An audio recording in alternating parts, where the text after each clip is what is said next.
Good evening, everyone.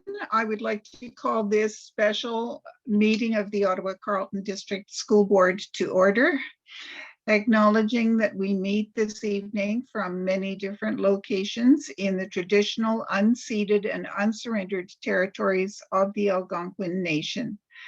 I would like to thank the Algonquin people for hosting us on their land and hope that we can work together with them to continue to move towards truth and reconciliation and looking after this land as it should be looked after. Moving on then, could we have a motion to approve the agenda, please? Trustee Lyra, seconded by Trustee Blackburn. I'm going to move the agenda with the delegations moved forwards. This is the special board meeting, not This the is a committee CAL of the meeting? whole. Oh, my apologies. So are you willing to move the special board agenda? I will. And do we have a seconder for that, just to make sure that whoever is seconding, Trustee Blackburn will second that? Is there any discussion on the agenda? Seeing none, I will call the question on the agenda. All those in favor, please.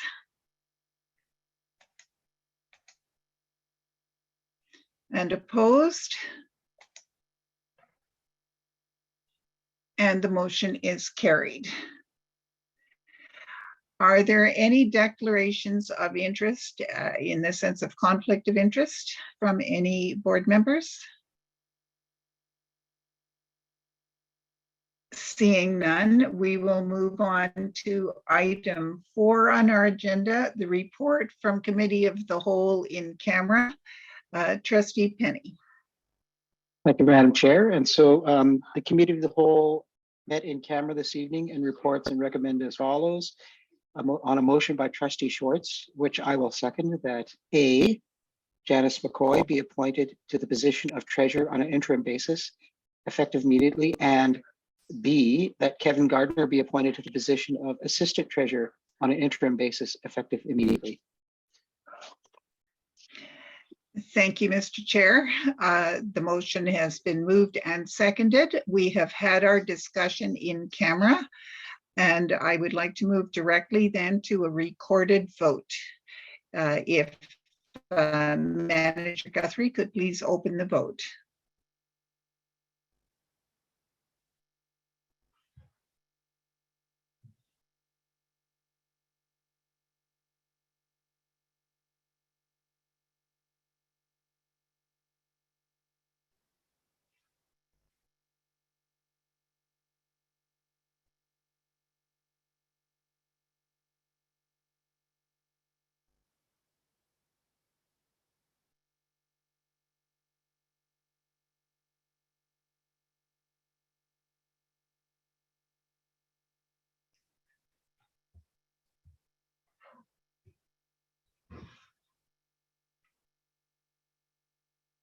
Madam Chair.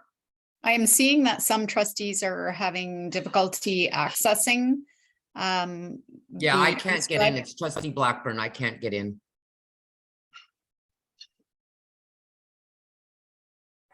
Perhaps I'll take a roll call vote for the balance of trustees present with your indulgence, Madam Chair. Please go ahead. Trustee Bell. In favor. Trustee Blackburn. In favor. Trustee Campbell. In favor. Trustee Huff.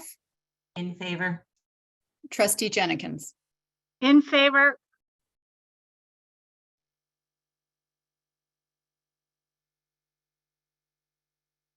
And we have a result. The motion is carried unanimously, 10 in favor and none opposed, none abstaining. Thank you very much, Manager Guthrie. And moving on then with our agenda, that was the last, really the only item of business we had for this special board meeting. And having arrived at the end of our agenda, I declare the special board meeting adjourned. We will proceed immediately or almost immediately to the committee, our regular committee of the whole meeting, which will be chaired by Vice Chair Penny whenever he is ready to call that meeting to order. Thank you very much. Thank you very much, Madam Chair, and I am ready to immediately jump in here. So I'm going to call the September 13th, 2022 Committee of the Whole meeting to order. And I would like to acknowledge that the meeting is taking place on unceded Algonquin territories. And I would like to thank the Algonquin Nations for hosting this meeting on their land. I'd like to call for a mover to approve the agenda. Trustee Lyra. I'm going to move the agenda with the delegations between slots 4 and 5. Given that we are already running late, I'd like to keep them here, eat as little of their evening as possible. So your proposal to change the agenda to move the delegations to before the briefing from the chair of the board and briefing from the director. That is correct. Okay, thank you very much. Discussion, Trustee Scott. Thank you, Mr. Chair. I have no objection at all to moving the delegations up, but given the nature of my public briefing this evening, I think it would be more fitting if that comes ahead of the delegations. It will be very short. Is that acceptable to you, Trustee Lyra? I find that amenable, yes. Okay, so instead of before briefing from the chair and briefing from the director, put it before briefing from the director. Yep. Okay. Discussion on that? And any closing remarks, Trustee Lyra? Nope. All those in favor of the agenda as amended?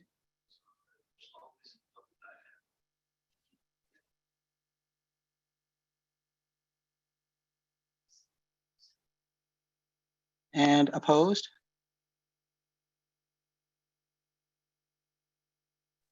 Thank you. So thank you very much. We have an agenda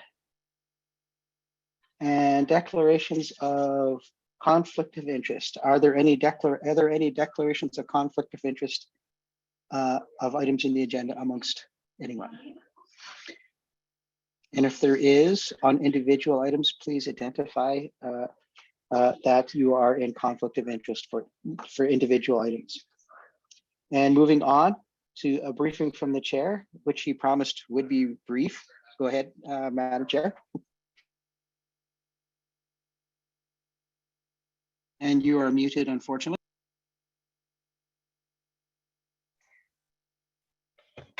Thank you, Mr. Chair. There we go.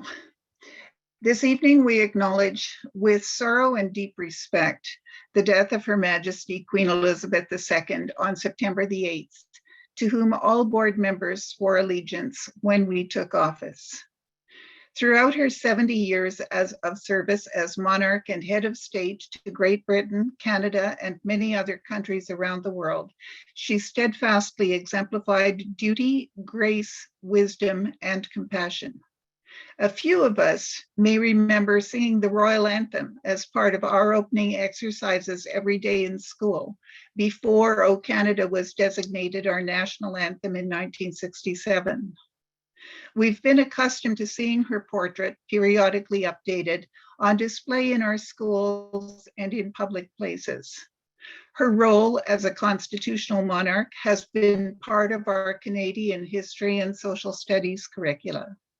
The late Queen has been a symbol of dignity and stability during a time of unprecedented change in Canada and the world, ever remaining true to her commitment to a lifetime of service.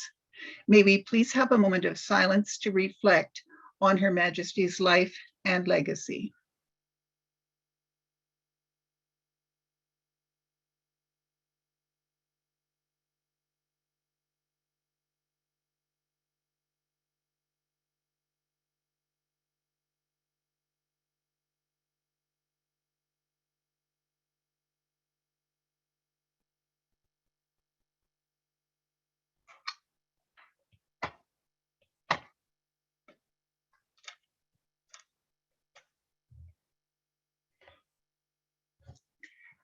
As we recognize the succession of His Majesty King Charles III as King of Canada, we appreciate his expressed commitment to duty and service to all of his people in the hope that he will continue with robust efforts towards truth and reconciliation, addressing past wrongs to Indigenous peoples in Canada and other former British colonies, as well as the scourges of racism and oppression still present around the world. God save the King. Today, the Prime Minister announced that September the 19th would be a national holiday in Canada at the federal level. Late this afternoon, Ontario Premier Doug Ford said that Ontario will mark this day as a provincial day of mourning in lieu of a provincial holiday. Schools will be open on the 19th of September. Thank you very much. Thank you very much, Madam Chair. And are there any questions for the chair on her briefing? And seeing none, and according to the revised agenda, we're going to now move on to delegations, although I think we only have one delegation right now waiting. Is that correct, Manager Guthrie? That is correct. Mr. Tepper is in the waiting room. Okay. And so what we will do then is hear from Mr. Tepper. Are you there, Mr. Tepper?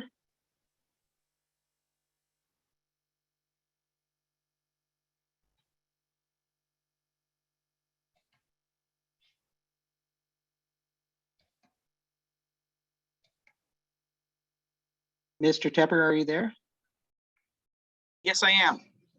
Okay, so just before you speak, I would like to just provide a note for all delegations this evening that you do have a certain amount of time for your delegations, and we're going to be monitoring it. And at the end of your speaking time, I would request that you conclude promptly.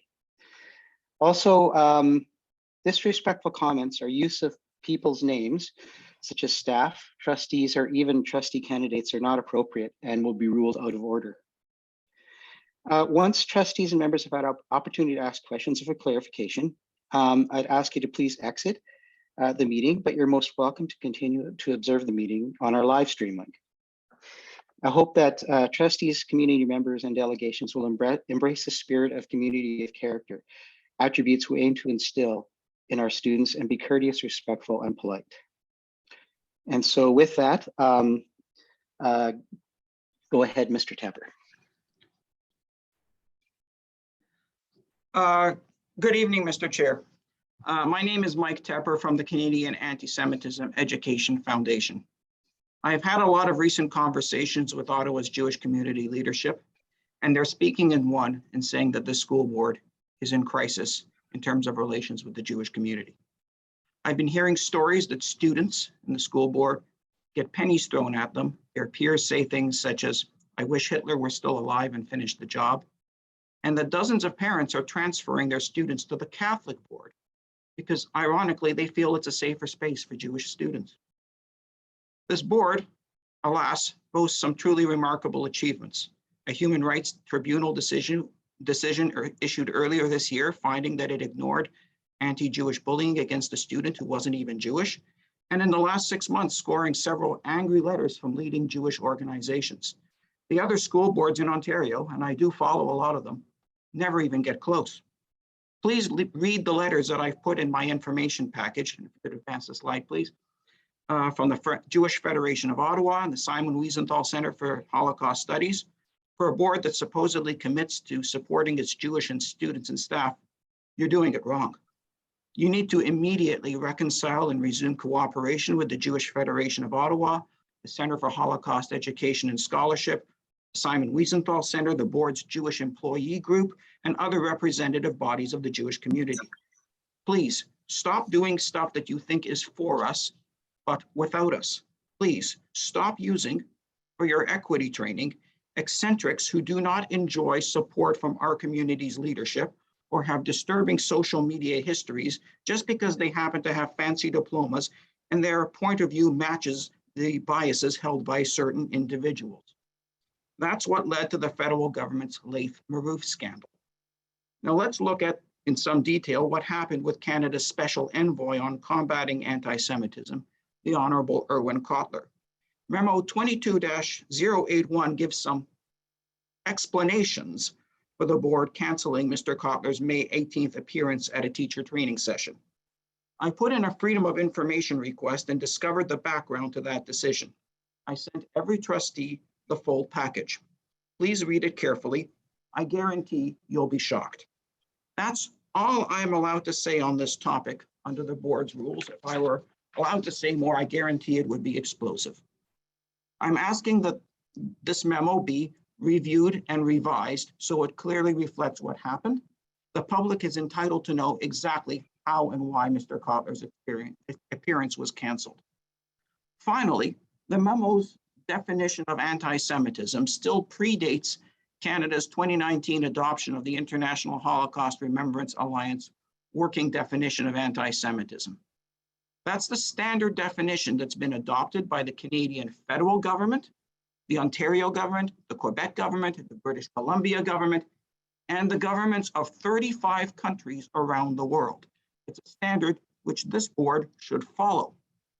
So to recap, for this crisis of confidence to be resolved, this board needs to mend fences with the Jewish community's leadership, re-invite Irwin Cotler, adopt the IRA definition of anti-Semitism, and fix Memo 22-081 so that it tells the whole story accurately.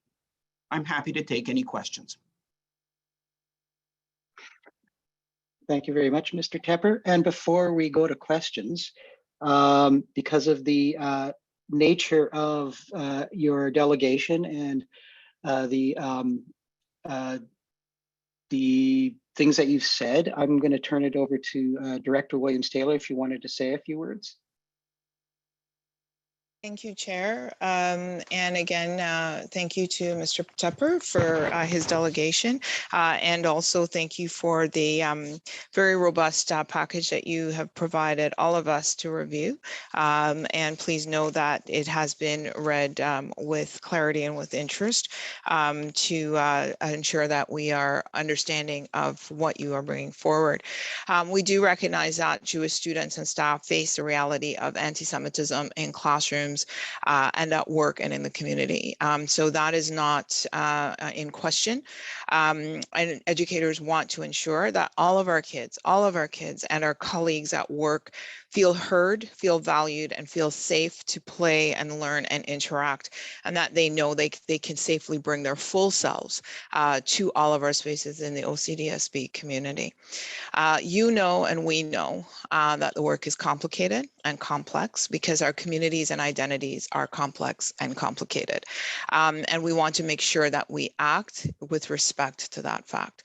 And so this is why we are working hard and sometimes struggling to balance the need to learn and act with sensitivity and care to all the voices and lived experiences, and maintain the integrity of our commitment to human rights and Indigenous rights for all of our students. So we're honored to work in partnership with community experts like Chez. You did make reference to Chez, and we know that our communities are sometimes frustrated with our measured approach. Sometimes calling measured slow, including many perspectives means that everything moves slower. We know that we have a lot to learn, and we accept that we have a big responsibility to our Jewish community, along with all of our community groups. And we know that the road is not smooth and there are a lot of conflicting and competing perspectives, but we remain committed to partnership, to listening, to learning, and to acting in good faith. And this means that from time to time, we do need to recalibrate and readjust our approaches. And certainly as we continue to learn, that is a part of the journey. Thank you for indulgence, Chair.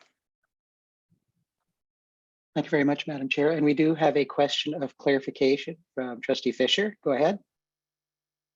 Yeah, thanks, Keith, and thanks for the presentation. I guess the question for clarification I have is with respect to the IRHA definition on anti-Semitism. There's been lots talked about with respect to that definition. I think a lot of people are still learning about what it says, what it means. I'm wondering if you could just explain for everyone, how was it drafted? How was it approved?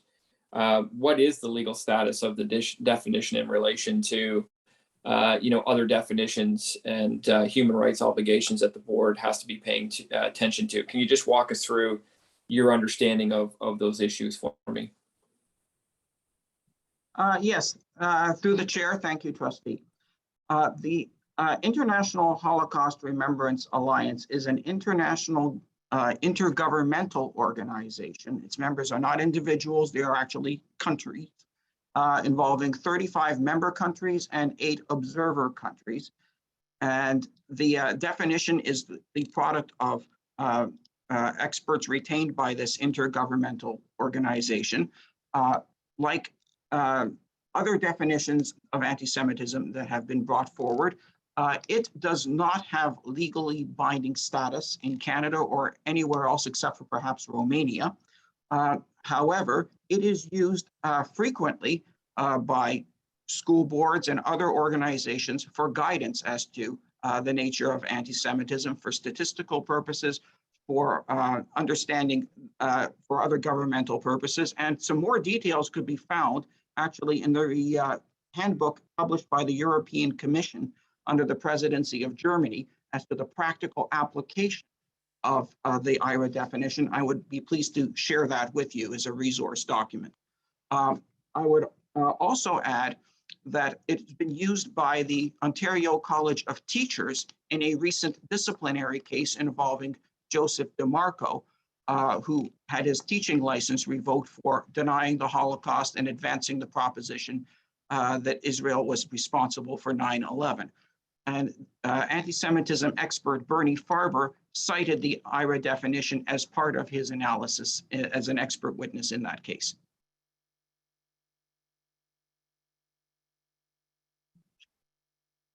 Thank you very much. Any follow-on? No? Trustee Blackburn? Thank you, Mr. Chair, and through you to the delegation. I'd like to thank you, Mr. Tepper, for coming. My question is, are you aware of any school boards? You did mention school boards, but are you aware of any school boards that have adopted the IRA definition officially? Because I certainly am. Mr. Chair, through you, I will answer Trustee Blackburn. The answer is yes. In its equity policy from 2018, the Toronto District School Board does employ the IRA definition. And I am aware that tonight, the York Region District School Board is currently debating a motion to adopt that definition as well.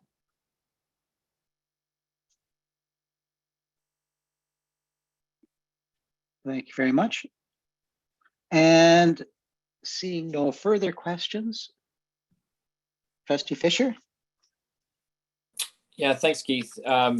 Just as a quick follow-up, if I can, a question of a clarification around engagement with the school board. I think the director was spot on in saying that, we obviously serve a very diverse population, both in terms of our students, our employees. These issues are complex. They're difficult to navigate. I certainly fundamentally believe as we try to do a better job of educating our students around these complex issues, engaging our employees and even the Board of Trustees in these issues, is how do you set up and properly structure those conversations? And I'm just wondering, from your perspective, if you've seen any best practices in terms of how institutions have sort of engaged in a cross-cultural interfaith kind of way to ensure that the engagements, the conversations, the education that is being developed is being done in as a thoughtful way as possible, taking into consideration all those different points of view. Because I can see the scenario where you have a training session, let's say on anti-Semitism, where you have training session on this particular issue, which might agitate this community. Have you seen some best practice in terms of institutions like ours that is perhaps trying to engage on more of a cross-cultural interfaith kind of way and engaging leaders in that conversation about how do we best address these issues and make sure that the training and the education that's set up is done in a community-minded kind of way, as opposed to doing it in perhaps silos or in isolation. Have you seen any best practice that we could be learning from? Mr. Chair, through you, I'll answer Trustee Fisher. I can point to a best practice that was recently implemented by the Toronto District School Board with regards to the admission of external speakers, because this has become a controversial issue. As the Latin expression says, qui custodia ipsos custodius, who is to guard the guards themselves? Who is to provide the anti-racist training to make sure that the anti-racist trainers are not themselves racist? This is the core of the Laith Marouf scandal. And the Toronto District School Board had some experiences themselves with some external speakers that were purportedly engaging in anti-racism training, but then went on to engage in political diatribes of their own that, and again, precipitated a crisis of confidence. So what the Toronto board did is it implemented a detailed screening and scoring mechanism for all external speakers to the board. The board no longer just takes on consultants to provide training without doing a detailed background investigation. Who are they? What do they stand for? What have they said in the past? What's their social media history like? Are they the kind of people that we want to have offering training and having this extraordinary position of influence? And they have a score sheet, and the candidate for engagement needs to score 16 out of 20. And they have also a feedback mechanism. What I would also recommend is open government and public disclosure. There's nothing that thwarts conspiracy theories in their tracks like public disclosure. So when a training session takes place, record it, put it on the website, tell the trainer and the people providing the service, this is what's going to happen. If you can't stand the public heat, then don't come to the board's kitchen. We'll find someone else. And we will make the slides public, we will make the handouts public, and we will do it proactively without freedom of information requests being necessary, because that kind of sunlight is the best disinfectant to any rumors that the training is turning into propaganda. Thank you. All right, thank you very much. I'd really like to thank you for your excellent delegation, Mr. Tepper, this evening. And you're certainly welcome to watch the rest of the meeting on the live stream. Thank you, sir. And we were supposed to have a few other delegations. However, for whatever reason, they are not with us at this time. So what I'm going to do as chair, I'm going to check in a wee bit later to see if any have rejoined us, and we can have their delegations again at that time. But we certainly can't stop the agenda, not with this many people in our meeting. So we're going to move on to briefing from the director.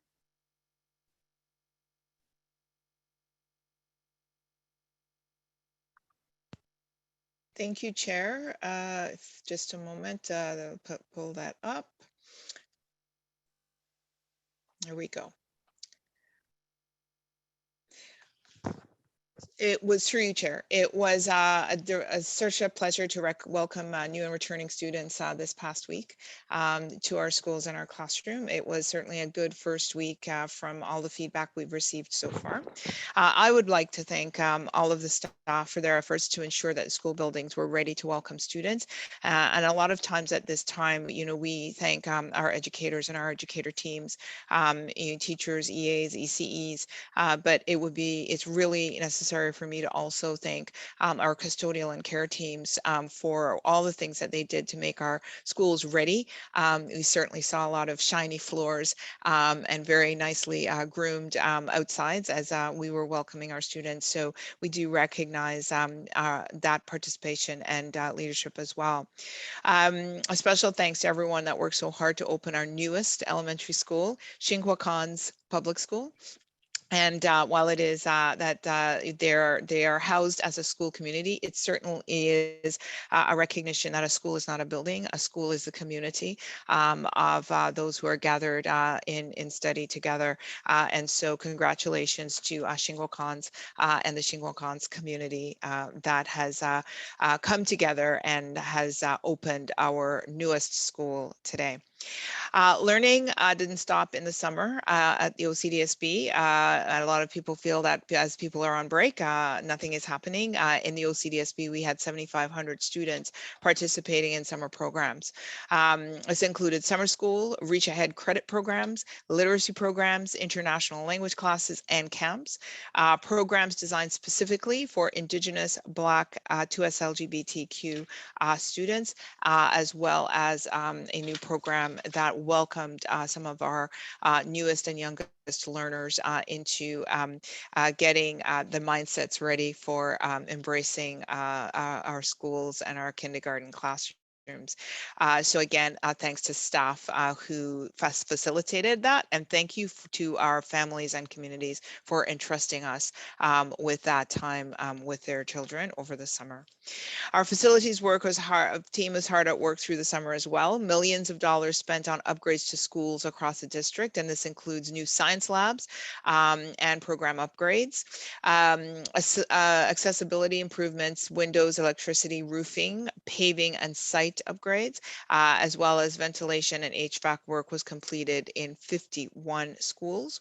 Ahead of the first day, staff participated in a number of learning activities. Principals and vice principals attended a presentation on building teams with an emphasis on kindness, led by Dr. Brian Goldman, and that was for our launch day 2 weeks ago. He is the host of CBC's Radio's White Coat Black Art and veteran emergency room physician. The PA Day on Friday, September the 2nd, was structured to provide staff members time to familiarize themselves with health and safety protocols and to complete the required sexual abuse prevention program training and certification.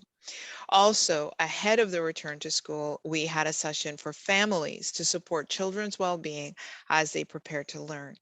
Additional mental health guidance was provided to families and staff to help students to adjust to the new school year.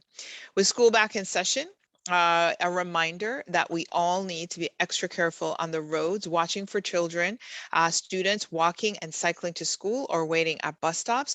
And I will take this moment as a mom to remind all of the families out there to please reinforce this expectation for young people who are cycling to school, as we would like them to do, because I have myself observed with some horror children crossing without looking in parking lots where they need to be as attentive as on the streets. For those using school buses, please monitor the OSTA website regularly for updates, including any cancellation details. And finally, I want to speak to the fact that this is the third year we've opened schools with COVID-19 in the background.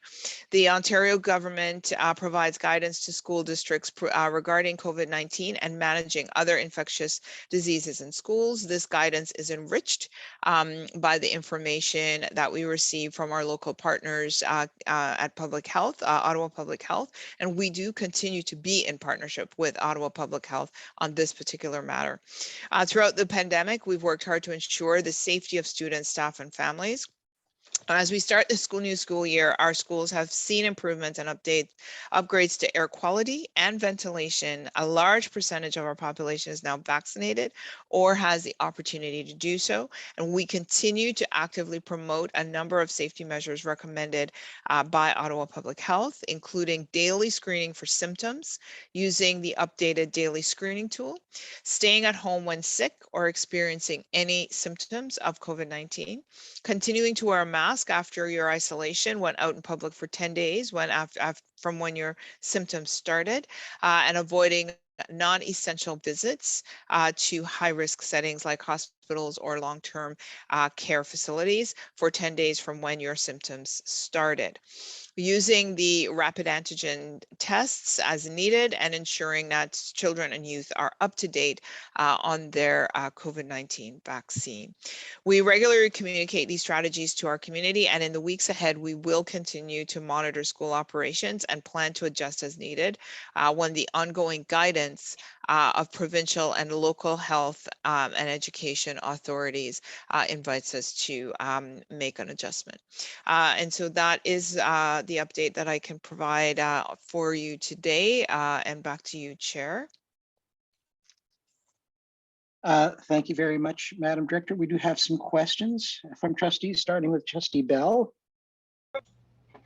Thank you very much and welcome back, everyone. And through you, Chair, I've been doing a little bit of research because I've received a number of questions from people in the community about the shift away from strongly encouraging mask wearing in schools to it being voluntary. And so the Ottawa Public Health actually released a statement today, Vera Etches, which states that in the months ahead, we're expected to include circulation of several respiratory illnesses that may once again challenge systems with serious illness and disrupt school, work, and leisure activities.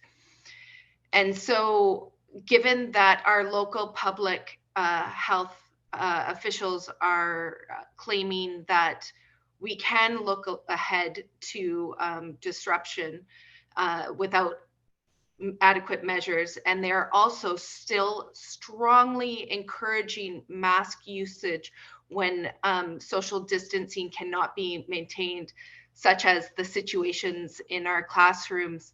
I'm wondering if we received different advice from Ottawa Public Health in comparison to what has been said publicly by Ottawa Public Health on what are in fact the most important measures. And I guess that's one question. And the next is, how are we preparing with the local authorities to address the local context of COVID when it comes to the potential of disruption in schools? Thank you very much. And through you, Chair. Thank you. Through you, Chair. I'll respond. I'll begin a response to the question, but AD Reynolds continues to be our contact with public health. In terms of have we received different instructions? I don't believe that we have, but we continue to be agile in this particular circumstance because we do recognize an ever-changing landscape. So to that end, I'm going to ask AD Reynolds if you might chime in here with how the discussions with public health is continuing to help us to adjust our practice in the interest of the safety of our students. Thank you, and through you, Mr. Chair. So we do continue to meet with the other three school districts and representatives from public health who've been assigned to work with schools.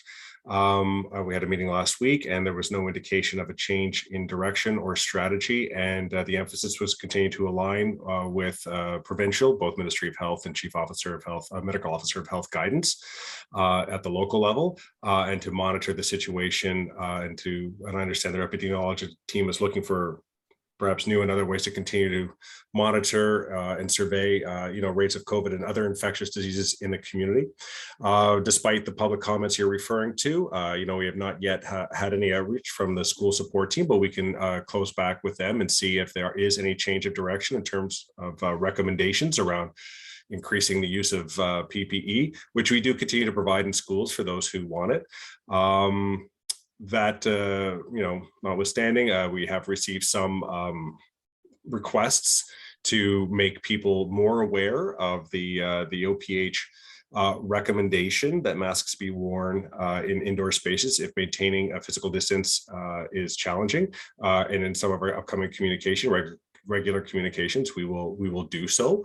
But there's been no particular, other recommendations and the information that is available on the OPH website. I do want to indicate, and we're continuing to work with OPH in this regard, that some of the materials that are there have not yet been updated or revised or taken down to reflect the most recent changes in the strategy towards managing COVID-19 and other infectious diseases. So just, asking for some, patience as those things get amended and updated. For example, some documents still do refer to isolation requirements or notifying high-risk contacts. That is no longer the case, but they are working diligently to try to get caught up on all that material. But certainly we will reach back out to them to see if they do have any specific guidance or direction to schools based on the comments that you referenced that Dr. Etches has made.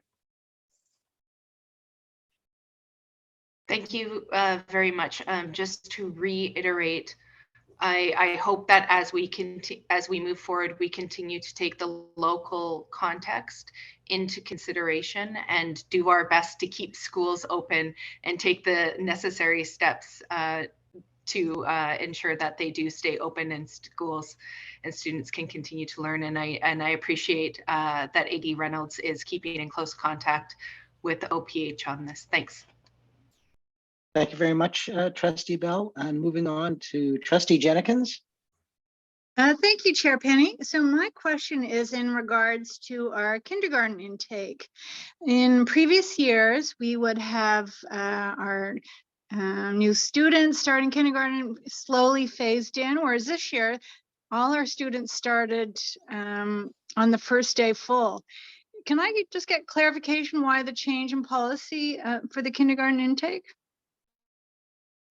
Thank you, through you, Chair, and Superintendent Twage would be more than delighted to respond to the question. So I'll just turn it directly to her. Through you, Chair, and thank you very much, Trustee Jennings, for that question.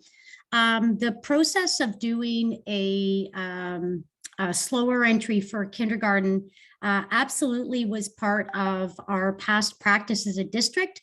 At one point, it was a very long period of time before all children started. When we have really engaged as a district for equity purposes, looking at what actually takes place and what doesn't take place, what we heard loud and clear from our parents was some of our parents didn't have a choice for care on those days. So we had parents that weren't working that day in order to stay at home. The other thing that we heard was that we had many of our youngest learners who wanted to start with their older siblings, and instead they needed to stay at home for a number of days before they could start.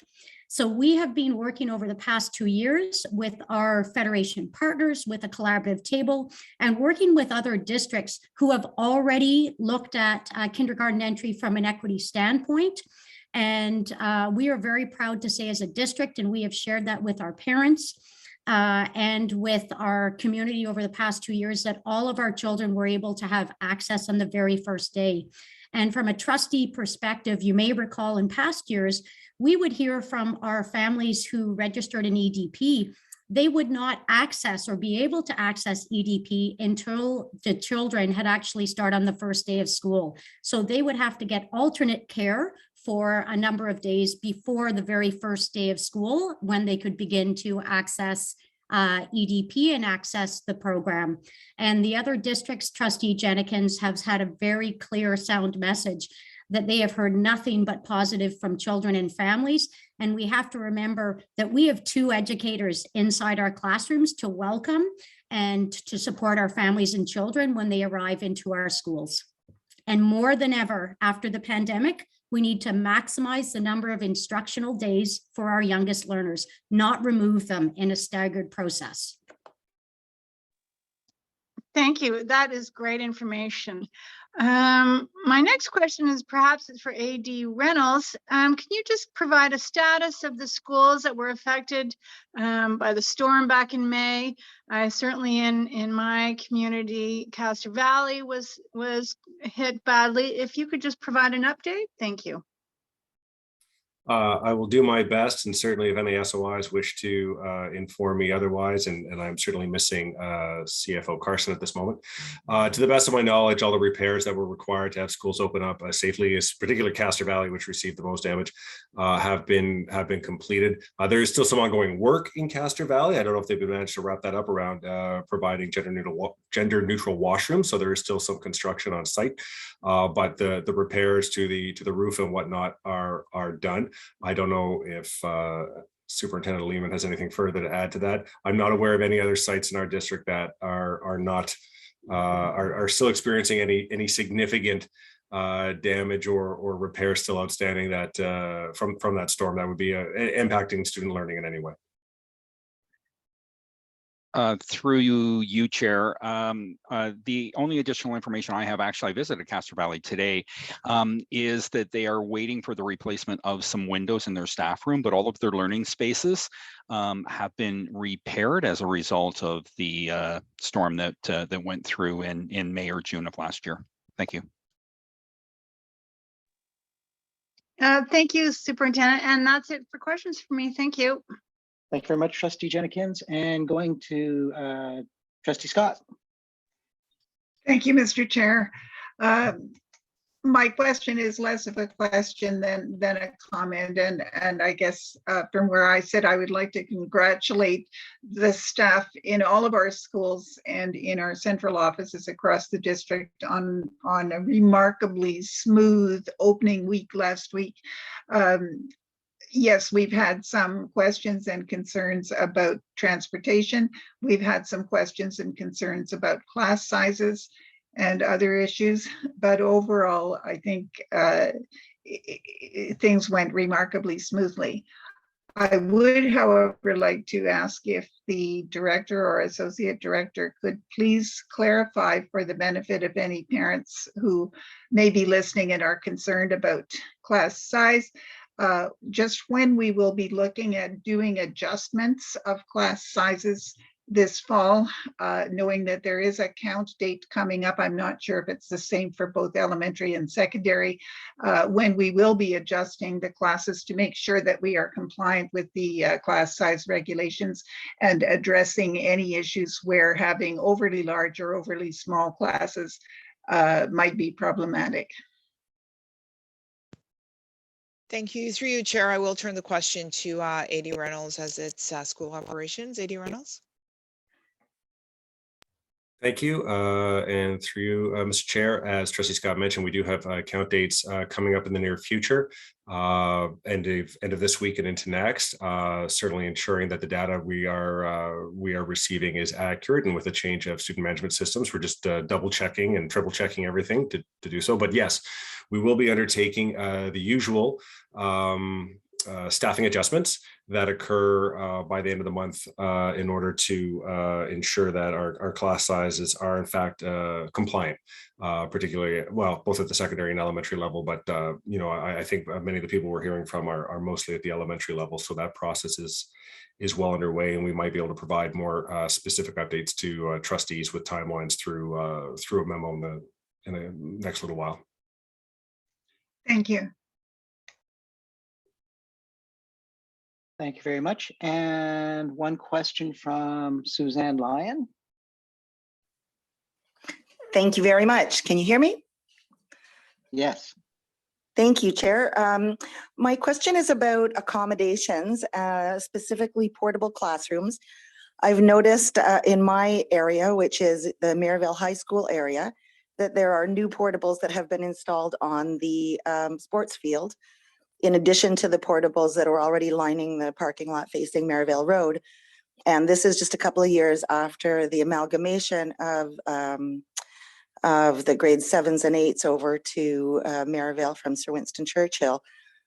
So this has resulted in the loss of some green space and some sports area in a year when sports are just starting up again after COVID, which is an important loss for this community. That particular high school has a sports focus.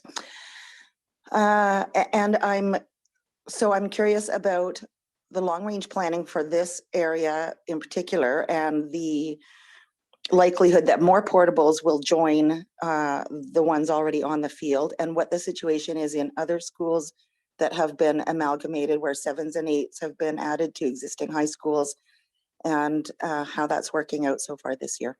Thank you. Thank you. Through you, Chair. That's usually a question that we would engage our planning team on because, again, I can offer some high-level speculative thoughts, but they would not be sufficient, I don't believe, to the specificity of the question that has been asked. So if you would, with your indulgence, we can take the question up, follow up with the appropriate teams, and follow up with the trustees with a and the questioner with a more fulsome response. Yep, thank you. That would be nice. No problem. And seeing no further questions, thank you very much, Madam Director, for your briefing.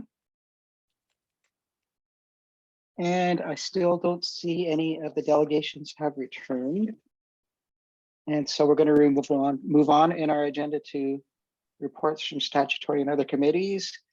And the first one is the Parent Involvement Committee of April 13th, 2022 from last term. I'd like to call for a mover to receive the report from the Parent Involvement Committee of April 13th, 2022. Trustee Lara, thank you very much. Are there any errors and or omissions in that report? Trustee Scott? Thank you, Mr. Chair. I just would note that I am cited as having answered some questions later in that meeting, but I am not listed among the staff and guests in the attendance record. All right, so Manager Guthrie, you'll take that under advisement to correct that oversight? Absolutely. Thank you very much. So going to call the question on receipt of that as amended. All those in favor of receipt? And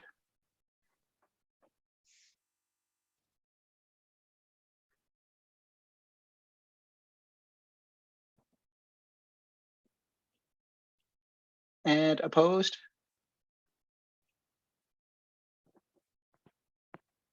And that passes. Thank you very much. Moving on to information items, report from OSPA representatives. Trustee Jedikins or Trustee Scott, do we have a report from OSPA for public this evening? Thank you, Chair Penny. There's no report at this time. Trustee Scott and myself will be attending the OSPA Board of Directors meeting on September 30th and October 1st, and we will follow up with a report after that meeting. Thank you very much. Does anyone have any questions for OSPA representatives prior to that meeting? And seeing none, moving on to new ministry initiatives. Madam Director? Through you, Chair, there are no new initiatives to bring forward this evening. Thank you very much. Moving on to OSTA update. Trustee Blackburn, do you have an OSTA update for us?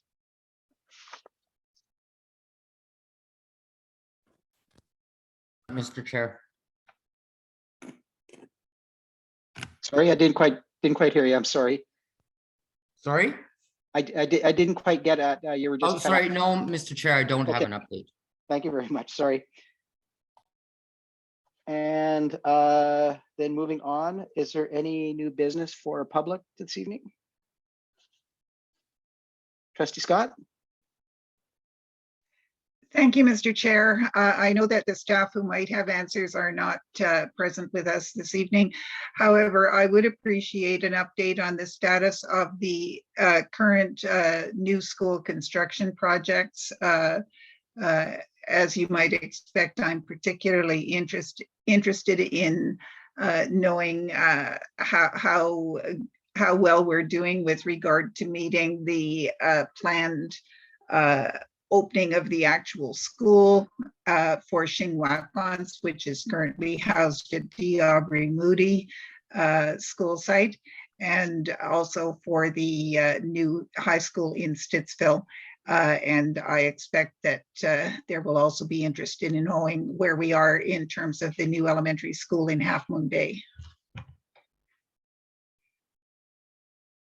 Through you, Chair. Thank you for the question, Trustee Scott, and it is duly noted. And so we will take these questions to our planning teams and our facilities teams so that we are able to provide you with an accurate and precise update through memo.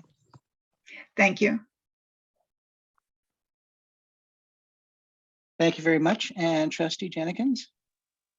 Thank you, Chair Penny, and I concur with Trustee Scott. And I would also like an update on the status of the building of the high school in Riverside South, as well as the new elementary school in Finley Creek. You got that, Madam Director? Yes, Lots of all interest. four Lots all of four noted.